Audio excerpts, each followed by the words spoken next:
Lo torturaron y lo mataron. Quedamos sin familia en la zona. 6.000 niños huérfanos.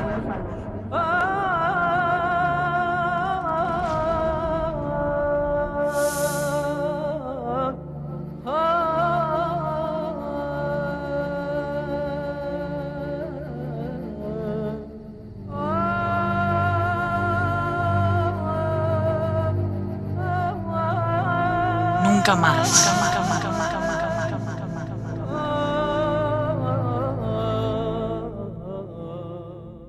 La reconciliación no es simplemente una meta que se cumple al final de la guerra.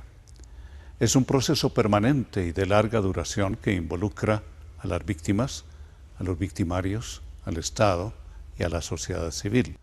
Y aunque se trata de un camino difícil, hay múltiples experiencias que demuestran que la reparación y la reconciliación sí son posibles, y que hay personas que, aunque permanecieron largo tiempo en la guerra, hoy son un capital humano y social.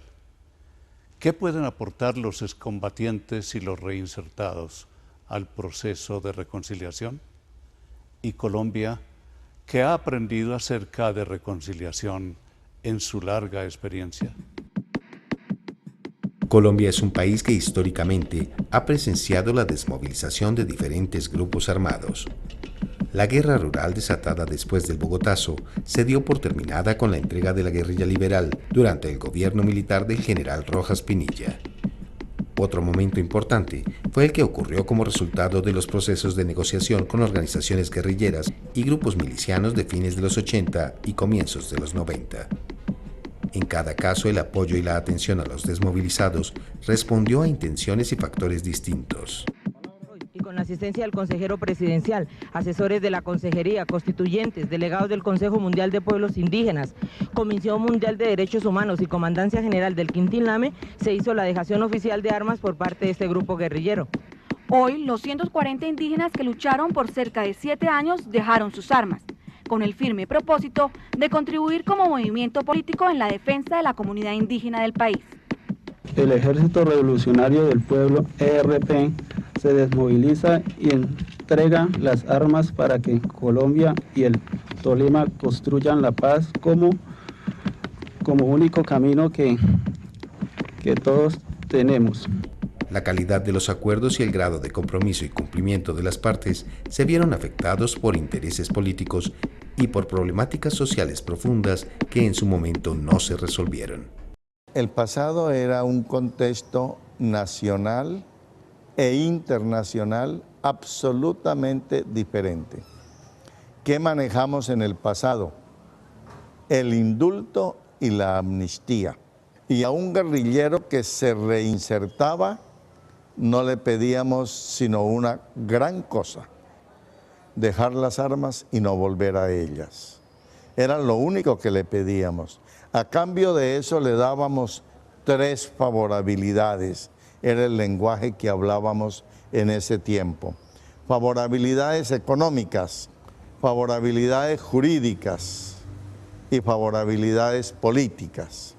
Las favorabilidades políticas eran, por ejemplo, puestos en el Senado, apoyo para creación de partidos. Las jurídicas eran declararlos absueltos de todo pecado en el pasado, y las económicas eran las ayudas económicas que les dábamos.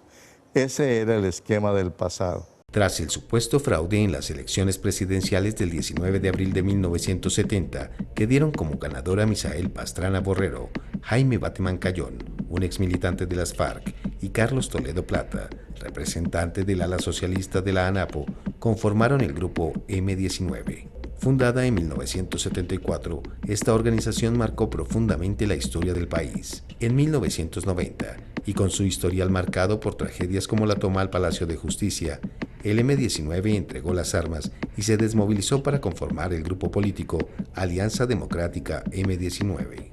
Que se sepa muy bien que nuestro comandante es el pueblo, y solamente al pueblo le rendimos nuestras armas.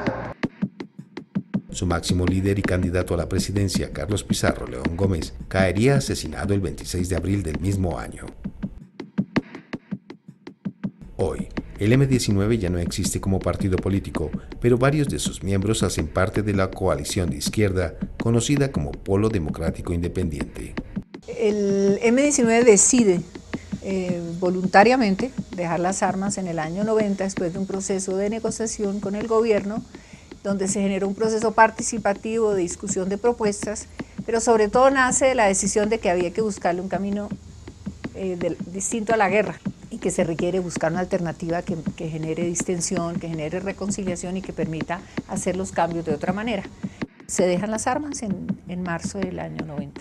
Previo acuerdo de desarrollar la Asamblea Nacional Constituyente con los candidatos que iban a ser elegidos en ese año. La corriente de renovación socialista surgió al interior de la Unión Camilista y el Ejército de Liberación Nacional en 1991. Tras un breve periodo de lucha armada y como resultado del acuerdo político que realizó con el gobierno nacional el 9 de abril de 1994, el grupo dejó las armas para convertirse en un movimiento político legal.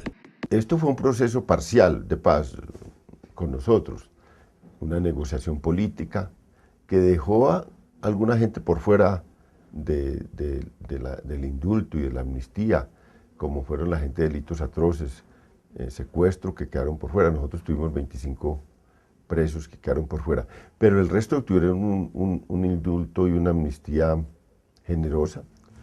Se vinieron a hacer política en el país, es decir, se entendía que había habido un alzamiento político y que el propósito de la paz era que estos grupos vinieran a hacer política en su conjunto, como colectivo, como grupo, y que además hicieran un proceso de reinserción que no fuera solamente la obtención, digamos, de un puesto en la sociedad de trabajo, sino que tuvieran posibilidad de seguir luchando por sus ideales políticos. ¡Parte al comandante general!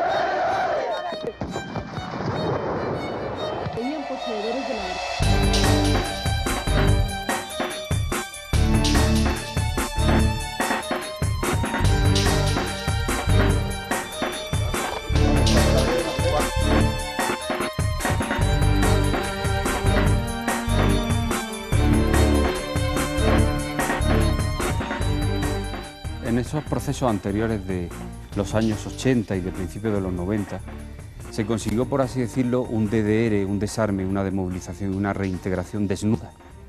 Desnuda de otros elementos que son importantes a tener en cuenta en un marco de justicia transicional.